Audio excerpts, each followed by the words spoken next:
the analysis of what happened during the time of the offtakes, we reviewed through various forums and media platforms what the key stakeholders were concerned about, or what the stakeholders were concerned about, the key issues around that. And Lorinda also put together sort of a schedule of what all the comments were, and in terms of communication, and what was said at some point, and then what was said at another point, and that helped us tremendously as well.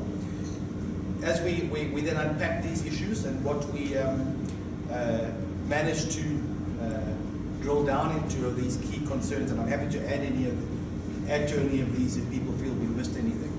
Firstly, the one is the concern that we've acted outside our mandate was one of the key concerns. Concerns about sustainable use itself, what that means to Kruger National Park, and how we go about it. How we set quotas, so we queries on how do you choose the number of animals. There was criticism regarding the communication issue and how we communicated and what we communicated.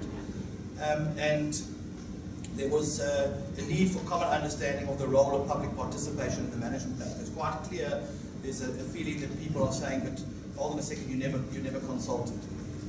You didn't talk to us, you should have consulted around what the decisions you made. And we'll clarify all these aspects through there.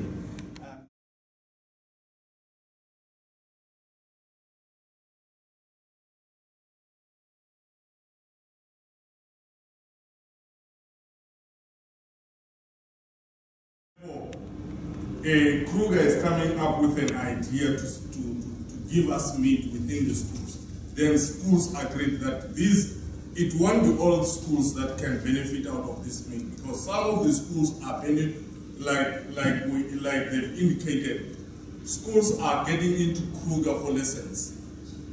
As they are having their own programs, the schools will be visiting Kruger National Park to be taught on conservation issues. It is also our responsibilities, all of us as stakeholders, to ensure that we sustain and protect our fauna and flora, for that matter. And we know, for an example, in our communities where I'm coming from, there was one time when an elephant came out and killed a school lady. Out of respect, people did not kill the animal, but they interacted with relevant people from Kruger and MTPA, so that the animal can be taken back to us. It is not the responsibility of it is not. They have not created expectation wherein meat will be delivered to schools every year or yearly or quarterly. That is not the expectation. They understand that there was a situation that was demanding that.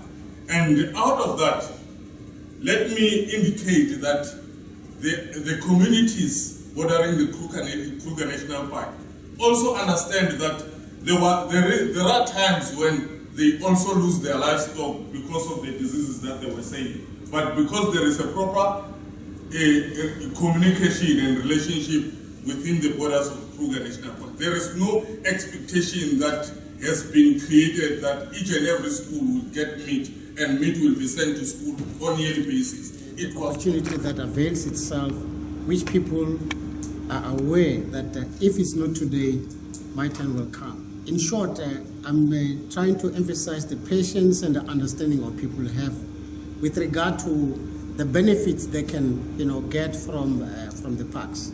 They are very much aware, because as we live, we always interact with them. Then shortly after the meat distribution, I've had an opportunity of meeting some of the principals and the parents. They are happy. Then I ask, what is the future? What future do you envisage about this? They say, no, we understand.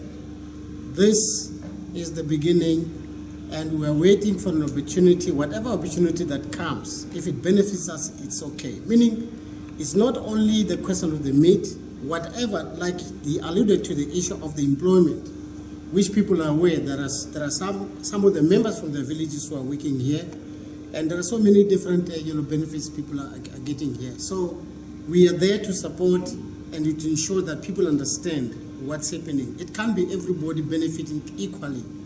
Thank you so much.